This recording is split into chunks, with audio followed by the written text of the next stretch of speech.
Hey, Pretty Girl Club. Welcome to another episode of the Decentering Men series.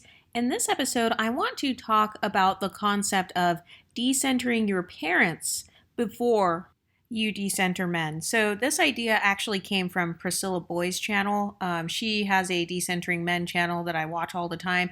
And I saw one of the videos, and it was talking about decentering your mom and how that is the beginning of the decentering men process.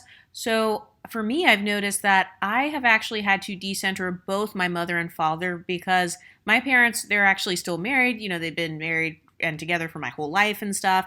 And so I do feel like I was personally influenced, or like my dating preferences and my desire for a relationship with a man and all of that, it was absolutely socialized into me by my mother and my father, both. So, when I think about my relationship with my mother, I think for a lot of us women, our mom is really our first role model. So, if your mom is a pick me, like no shade towards your mom, but if your mom is a pick me or she has that mindset or she's in a 50-50 style relationship or whatever, that is kind of socializing you into thinking it's normal, right? Because your role model is in this 50-50 relationship. Or like in the case of my mom, my parents are both high earning. Well, my mother is really high earning. My mom makes more money than my dad or whatever. My mom actually pays the majority of the household bills. And so that's how I was socialized. I was socialized to the point where it's like my mom is the one who is kind of bringing home the bacon and she's being a mother, so the whole working mother thing, it wasn't even 50-50. It was more like 70-30. And my dad, as much as I love my dad's history was being more of like the light bill man, for lack of better words. And I'm not trying to throw shade against my parents. I still love them and everything. I talk to them all the time. But I want you to think about where your first ideas about love and romance came from. Because outside of Disney movies and stuff like that, a lot of women get their first ideas about relationships from their mothers. So maybe you had a mom who was a single mom and she always had different boyfriends coming in and out of her life. And maybe you realized that you kind of repeated the patterns that your mother taught you. I know that for me, I was raised in a very devout Christian household. I was raised as a non denominational prosperity gospel Christian. But before that, my family dipped in and out of pretty much all of the denominations, especially like more of the black denominations, like Baptist, Missionary Baptist, Southern Baptist, all of that. And so I was taught a lot of misogyny because that naturally comes with Christian teachings. It comes with pretty much all of the religious teachings. Your entire purpose as a woman is to help a man. Your entire purpose is to be a helpmate to a man. It's to help him achieve his purpose. Even if you look at the Bible, it talks about in Proverbs 31, that is the standard that a lot of women are held to in the church.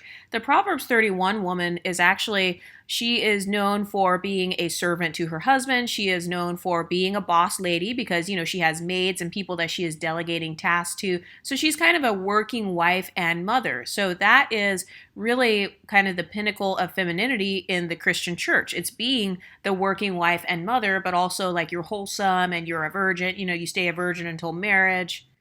But I definitely think that decentering your mother and father are very important when it comes to your decentering men journey. I know that for me, I just recently, only within the past year, told my parents that I am child free by choice.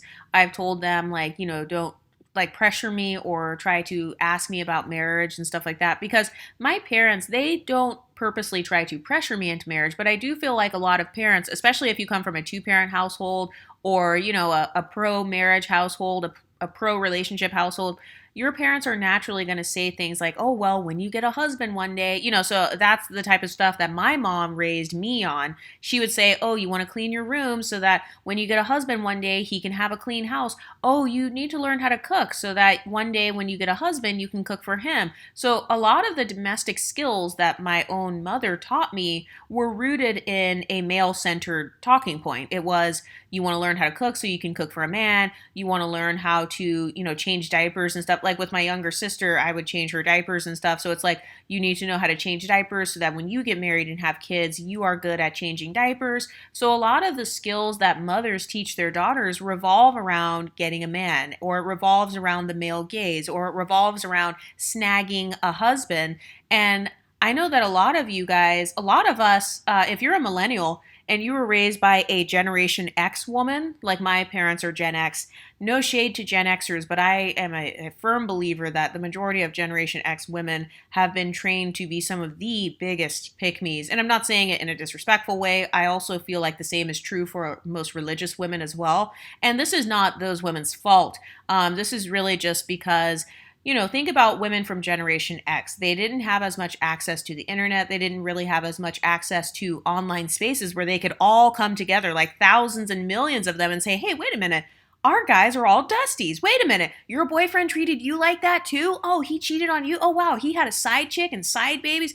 So I do blame part of it on maybe not having access to talking to as many women. But now we do have access to hearing other women's experiences. And I do think that decentering your mom and dad are going to be very important to decentering men, because it's kind of hard to decenter men if you have your dad in your life in particular. Like I know for me, my dad, he always had this mindset of, I'm going to be a wife to somebody one day. Of course, my dad preferred for me to marry an unambiguous monoracial dark-skinned black man.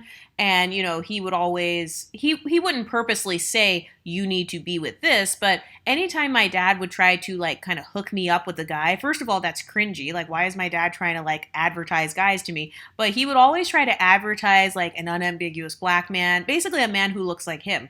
And I have noticed that sometimes we as women have a pattern where we tend to go after guys or go after relationships that mimic our parents' relationships because that has been normalized to us. But as much as I love my mom, I've noticed that my mother and a lot of married women in general seem to have a different definition of happiness than me. And that's okay. Their feelings are valid, but guess what? My feelings are valid as well. And my definition of happiness for myself has to do with having freedom, not feeling pressure to birth children because I don't want children.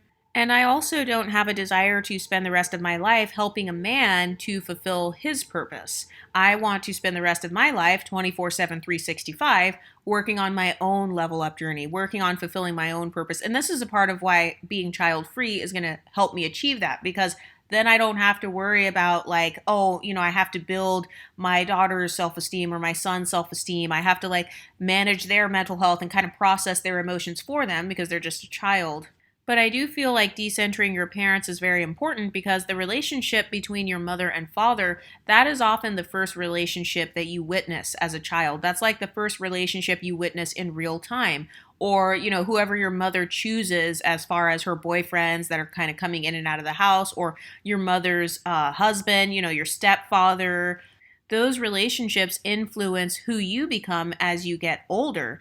And so as you become an adult, sometimes it can be hard to set boundaries with your own parents and say, hey, mom and dad, like, I don't want to talk about like marriage or men or what guy I'm dating. I no longer center men. I have actually told my parents that before, like to their faces in a nice way. I have said like, hey, I'm no longer male centered. So that's why if I'm dating a guy or something or have a boyfriend, I don't come home every holiday like I used to and talk about him 24/7. And this is what we did. And this is where we were. And this is what he does for a living. I don't feel the need to advertise a man to my parents anymore, because I no longer seek my parents' approval in the same way that I used to as a child. And by the way, it is natural to want your parents to be proud of you and stuff. Like, I totally understand that. I mean, that is one of the best feelings ever, like when your mom and dad are proud of you. And so I get that. I understand that a lot of us want validation from our parents. But one thing that I've realized is I'm never going to get as much validation from my parents as I want. And that's because I am responsible for really validating myself. And as long as I'm happy and as long as I'm satisfied with my life and the decisions I make, what my parents think doesn't really matter. And so I want you guys to start thinking about your mom and your dad. So what I did was I started thinking about my mom. My mom is very high up in the medical field, pretty much the highest you can go. I was thinking about her, like, my mom has literally been featured in books and stuff like that that are talking about medical stuff. And so I was thinking, okay, if I were in my mom's position, would I live the same life as her? Would I marry a guy who is just like my dad, has all the exact same qualities as my dad? So, an unambiguous monoracial black man who makes less money than me. Would I do that if I traded places with my mom? And I realized that the answer for me was no. And it is hard for mothers to accept this, I've noticed. Well, at least with my mother, like I've noticed that it can be hard for a mother to accept that her own daughter knows the mistakes that she's made and that her daughter is saying, no, mom, I don't want to be like you. I mean, I'm sure that that can be probably a bit triggering, but that is what you have to do if you really do want to move forward in your decentering men journey. You have to ask yourself, if I could trade places with my mom, like, would I want to trade lives with my mom in terms of relationships? Would I trade relationships with my mom? So let's say your mom is married to a man who makes less money than her. Would I marry a man who makes less money than me? Would I marry a man who has three other kids by three baby mamas? Like, let's say you have a father who has multiple baby mamas, but your mom and dad are married still. So would I date a guy who has three kids and three baby mamas? Or would I date a guy who has a criminal past? Or a guy who did not graduate college? Like, let's say your dad didn't graduate college or something. Would I date a guy like that? Do I view it as a prize or as some form of validation to spend the rest of my life with a guy like that? And I have actually had conversations with my mom about marriage and stuff, and like, is she happy with my dad? And my mom will say yes. And so the way that I thought about it is, okay, so my mom says yes, she is happy with this arrangement, you know, paying majority of the bills and whatever. But would I be happy with that? And by the way, my dad is considered one of the quote unquote good black men. So for starters, he was not always in the position he is in today, but now he has basically kind of like this executive level job at a small place, a small company or whatever, and he is like, you know, doing well. My dad's income, wow, I'm just like telling all my business, but no, it's fine. My dad's income is like regular income, whereas my mother's income is very, very high because of how high up she is in the medical field. She's very well respected in my hometown. Like, so I had to think about this. Like, would I trade lives with my mom? Would I trade relationship statuses with my mom? And for a lot of us women, the answer is no. We would not trade relationship statuses with our mom. We would not want maybe a bunch of guys coming in and out of our house. You know, like maybe your mom was one of those moms where she was constantly dating guys or they were kind of rotating in and out of the house. And then same thing goes with your dad. Like, I had to think about my dad's qualities, and I was thinking about it, and my dad has some great qualities. Like, obviously, he's been with my mom forever. Like, he has never cheated that I know of on my mom while they were married or whatever. But then again, I was thinking about it and I was like, well, the way my dad talks to my mom sometimes, would I be able to live the next 80 years of my life with a guy kind of like demanding stuff from me or talking in a tone that is not like absolutely loving and like adoring me every second, basically? Or would I spend the rest of my life in a relationship with a man who is extremely religious because my dad is also, you know, in the ministry? So would I be willing to spend the next 80 years with a guy who is telling me all of these biblical rules that I am following or not following, or, you know, he's kind of like, for lack of better words, beating me over the head with the Bible sometimes, like metaphorically? Would I marry a guy who has those exact same qualities as my dad? An unambiguous black man who is, you know, he has an average job or whatever. It's not a bad job, and he is in the ministry. Would I date a man like that? And the answer was absolutely not. So I would say that if you wouldn't trade relationship statuses with your parents, especially if you're like me and you come from a household where your parents are married still, or they've been married your whole life, or they were married when you were growing up, would you trade lives with them? Because I know that when I look back at my mom's life, even though my mom is considered extremely successful, I was there to witness all of the stress my mom went through because my mom went to college when we were growing up. So when we were kids, my mom was working and she was going to school and she was doing a side hustle. Like, I always say that I get my work ethic from my mom, but I actually don't want to have that level of a work ethic. I don't want to have to work multiple multiple jobs and then go to school on the side so I can like level up my career so that I can put my kids in private school and like keep kind of maintain this lifestyle in the suburbs and stuff. I don't want to spend the next 80 years of my life toiling like that, especially as a married woman.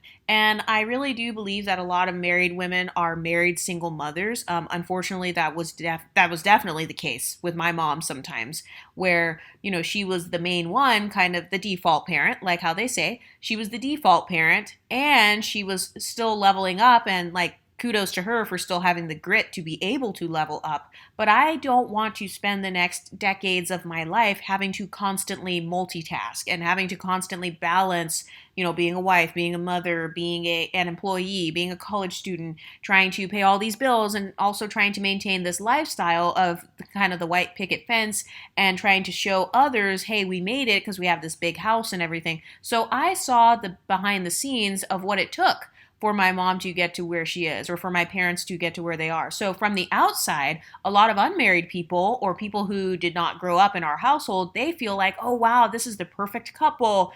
And I feel like a lot of us, we can relate, or maybe a lot of men have told you, hey, your mom is like a good woman or like she's really great or whatever. But just because other people look up to your mother or just because you looked up to your mother and father, that doesn't mean that you have to replicate their life. You can eat the meat and spit out the bones. You can choose what aspects of their life you'd like to replicate and what aspects of their life you would not like to replicate. So what I had to decide with my parents was, hey, I love you guys for the position you've played in my life, and I love you guys for raising me, but that's it. So I no longer look up to my parents, actually. I no longer view them as any sort of role model whatsoever. In fact, I don't have any role models. I try to make myself into my own role model, and there are certain aspects of other people that I can admire and stuff, and maybe I'll take on those qualities for myself. But when I think of a role model, I do think of a slight form of worship or kind of pedestalizing that person. So as an adult, I've had to learn to not pedestalize my parents anymore, and I've had to realize that my parents are humans too. My parents had their own codependency issues. I feel like for a lot of women, our mothers have codependency issues.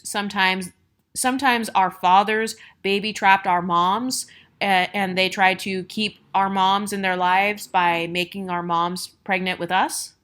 Some of our fathers have manipulated our mothers via religion, which sometimes I feel that vibe with the people that I've grown up around, where sometimes the men will try to use the whole I'm the head of the household Christian talking point, you need to submit to me. They will try to use that talking point as a way to kind of get their way. So I've been around that as well, kind of like the religious manipulation. So decentering your parents actually is pivotal if you want to be able to decenter men, because a lot of times we as women only get married because of societal validation or because, that's just how we were socialized, and we just can't imagine our lives being happy without a guy or without marriage or without children. And so we just naturally go down that path. And I can prove it to you, because why is it that when a woman gets engaged, she has a huge celebration? She will have an engagement party, a bachelorette party, a wedding shower. The first thing she does is she will call all of her friends and family members and tell them all about how she got my man, my man, my man. She's getting married now.